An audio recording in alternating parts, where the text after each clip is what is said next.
어라, 기상청이 장마 끝났다고 했는데 또 장마라니 아리송합니다. 게다가 태풍 3개까지 생겼다고 하죠.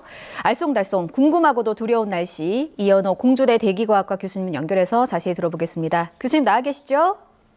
예, 안녕하세요. 예, 오늘 전국에 강한 비가 내린다고 합니다. 또다시 장마가 시작됐다고 하는데 2차 장마라고도 부르고 가을 장마라고도 부르더라고요. 이것도 기후변화의 영향으로 봐야 될까요? 예, 우선 좀 용어가 좀 복잡한 면이 있습니다. 네. 2차 장마라는 말도 있고, 가을 장마라는 말도 있고, 2차 우기라는 말도 있는데요.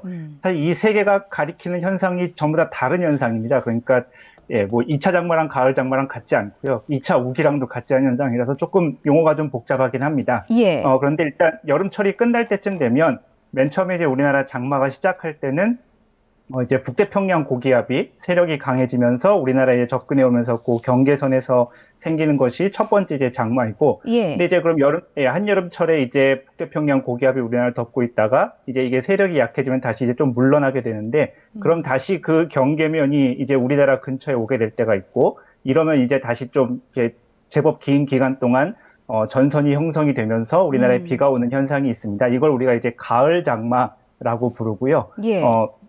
예, 아직 기상청에서 이제 가을 장마라든지 이런 것들을 공식적인 용어로 사용하고 있지는 않습니다만, 보통 알고 있는 장마보다는 조금 약합니다. 그런데 이제, 아까 말씀드렸듯이 우리나라 여름철에 나타날 수 있는, 좀 일반적이라고 말하기는 좀 묘하지만 특이한 현상이라고 보기까지는 좀 어렵습니다. 그렇군요. 그런데 교수님, 장마 시작이 언제예요? 어제, 오늘, 내일이다 이렇게 각각 좀 다르게 보는 게 있던데 이 시작 기준이 어떤 건지 궁금합니다. 예, 결국에는 이제 우리나라에 비가 내려야 이제 장마다라고 이제 말할 수 있을 텐데, 사실 장마 이게 현재 형성된 정체 전선이라고 이제 부른다고 한다면은 이 전선 자체는 이제 어제 이미 형성이 돼 있었고요. 예. 그런데 이제 우리나라에게 언제 영향을 끼치냐일 텐데, 어제도 일부 저 먼 쪽 섬 지역에는 이미 비가 내린 곳이 있습니다만, 본격적으로 이제 한반도에 영향을 미치는 것은 오늘 그리고 내일 정도쯤이 될 것으로 보입니다. 오늘부터 요 정체 전선에 의해서 전국적으로 비가 내리지 않을까 예상이 됩니다. 예, 그럼 오늘로 정리를 좀 하겠습니다. 자, 말이 2차라고는 하지만 사실 비 내리는 날이 많아서요. 3차, 4차 이렇게 N차 장마가 계속해서 이어지는 게 아닌가 싶습니다. 장마는 끝날 때까지는 끝난 게 아니라고 봐야 됩니까? 아까 말씀드렸듯이 사실 이렇게 2차 장마와 그리고 가을 장마 이런 것들이 모두 다 다른 현상을 가리키고 있기 때문에, 예. 예, 오르락 내리락 하는 이런 장마 전선, 아까 했던 이렇게 얇은 선의 형태이기 때문에 이게 오르락 내리락 하면서 비가 왔다가 안 왔다가 하는 현상이 발생할 수는 있습니다. 그러면서 이제, 일반 시민분들께서 느끼기에는 장마가 끝났는데 다시 오고, 끝났는데 다시 오고 이런 느낌이 있을 수 있는데요. 용어적으로는 N차 장마라는 말은 사실 잘 쓰지 않는 말이게 되고요. 예. 이제 여름철이 끝나가면서 나타나는 현상, 그리고 이제 보통 일주일 내외 정도쯤, 그렇게 이 정도 기간으로 나타날 수 있겠다라고 생각하시면 좋겠습니다. 그렇군요. 처서도 지났고 요즘 밤에 좀 선선해서 모기 입도 비뚤어지기는 할 것 같긴 합니다. 이번 장마가 끝이 나면 더위도 꺾이고 폭염도 끝날 것이다 이렇게 예상을 좀 해도 될까요? 예, 이 장마가 이제 장마라는 말을 붙이기가 조금 어렵긴 한데요. 요 정체전선에 의한 비가 좀 끝나고 나면, 그건 우리가 기상학적으로 이제 북태평양 고기압이 우리나라에 세력을 미치는 것이 많이 약해졌다라는 것을 뜻하기 때문에, 예. 더위도 한풀 꺾이게 되겠고, 그리고 습도도 좀 많이 낮아질 거기 때문에, 한여름철에 있었던 폭염은 좀 지나가는 어떤 징후라고 보아도 좋을 것 같습니다. 예, 그나마 좀 반가운 소식이네요. 태풍이 장마 전선에 영향을 준다고 하던데 지금 태풍 3개가 동시에 생겼잖아요. 장마 전선에는 어떤 영향을 줄지 궁금합니다. 예, 말씀하신 대로 현재 지금 태풍 3개가 우리나라 저쪽 먼 바다 쪽, 우리나라 먼 바다를 말을 쓰면 좀 그렇고 이게 태평양 부근에 이제 형성이 되어 있는데요. 예. 장마 전선이 이렇게 우리나라 쪽에 지나갈 때 태풍이 근접하게 되면은 태풍이 몰고 오는 수증기가 현재 이 전선에 영향을 줄 수 있습니다. 그래서 이 전선에 수증기를 계속 공급하게 되면은 약해지던 전선도 더 강해지는 그런 현상이 실제로 발생하는데요. 사실 지금 현재 일부 컴퓨터 모델 결과가 실제로 지금 제11호 태풍 하이쿠이가 우리나라 부근에 형성되어 있는 전선을 조금 강화시키는 것이 아니냐라는 예측 결과를 내놓는 컴퓨터 모델도 있습니다. 그래서 예, 조금 잘 지켜봐야 되는데요. 11호 태풍은 진로가 매우 유동적이기 때문에 실제로 그렇게 전선에 영향을 줄지는 조금 더 지켜보고 판단하는 것이 좋을 것 같습니다. 그렇군요. 지금 저희가 그래픽으로 9호, 10호, 11호 태풍의 이제 발생과 방향을 좀 예측해서 보여드렸는데 이렇게 태풍 세 개가 동시에 발달한 게 이례적이다 이런 분석도 있어서요. 지금이 뭐 태풍이 잘 발생하는 어떤 환경적인 요건이 좀 형성이 된 걸까요?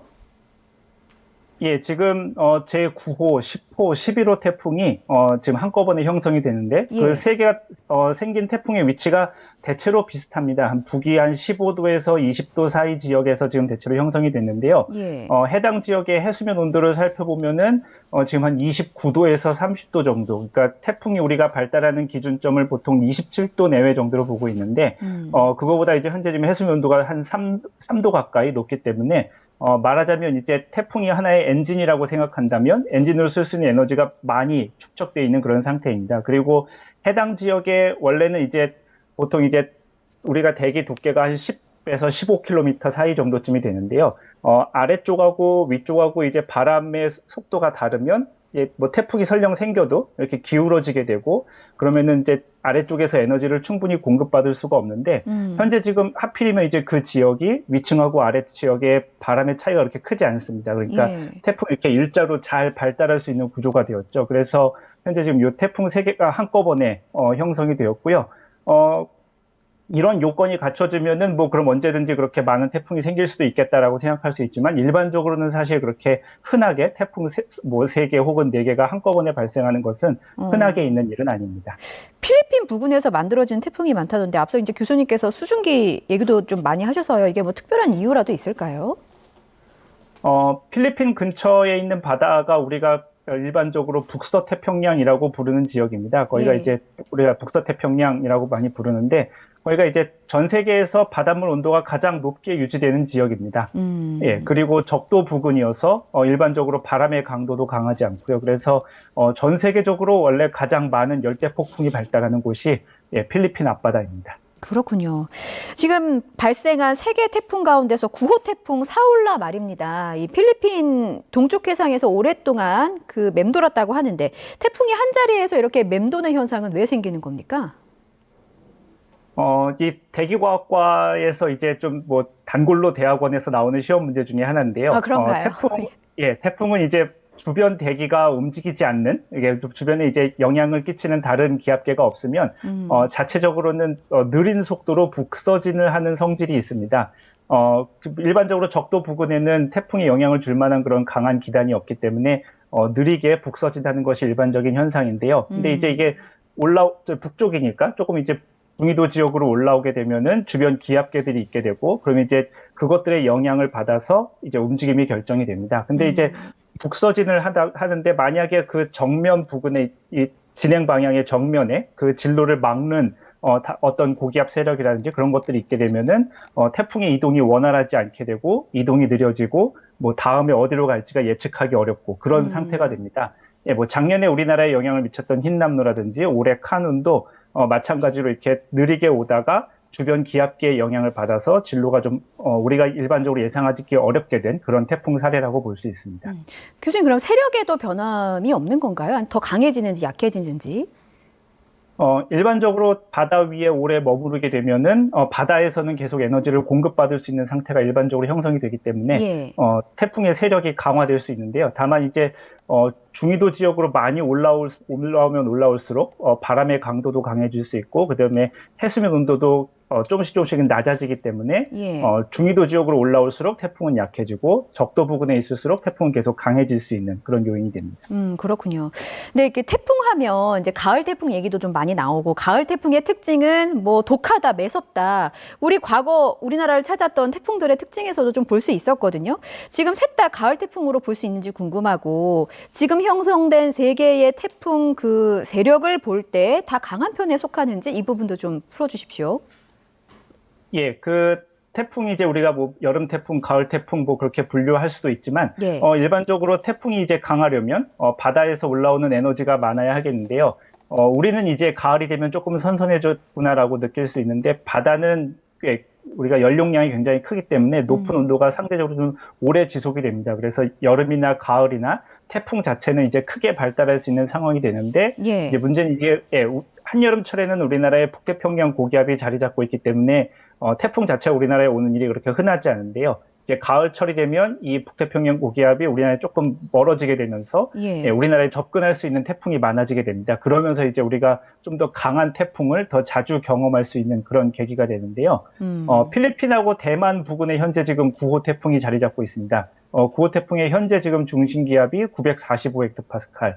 근데 이제 예측에 따르면 내일쯤에는 중심 기압이 한 920헥토파스칼 정도까지 발달하는 아주 강한 태풍이 될 것으로 보입니다. 우리나라가 태풍의 강도를 5단계로 나누는데요. 그중에서 이제 가장 강한 단계와 그 바로 아래 단계, 4단계와 5단계 사이 부근에 있는 그 정도까지 발달하는 강한 태풍이 될 걸로 보고 있고요. 뭐 제10호 태풍은 현재 지금 이미 거의 소멸 단계에 들어갔습니다. 그래서 일본 쪽으로 간 제10호 태풍은 크게 영향이 없을 것 같고요. 이제 11호 태풍은 사실 조금 진로와 강도가 매우 유동적입니다.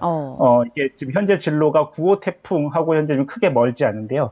그러면서 이제 9호 태풍이 지나간 곳을 지나가기 때문에 9호 태풍이 이미 섞어놓은 바닷물 위를 지나가게 되고 그래서 이 발달이 어떻게 될 것인가는 사실 조금 예측하기 어렵습니다. 그리고 9호 태풍과 상호작용도 있을 것 같고 그래서 조금 더 이렇게 긴 호흡으로 예측 결과를 지켜보는 것이 좋을 것 같습니다.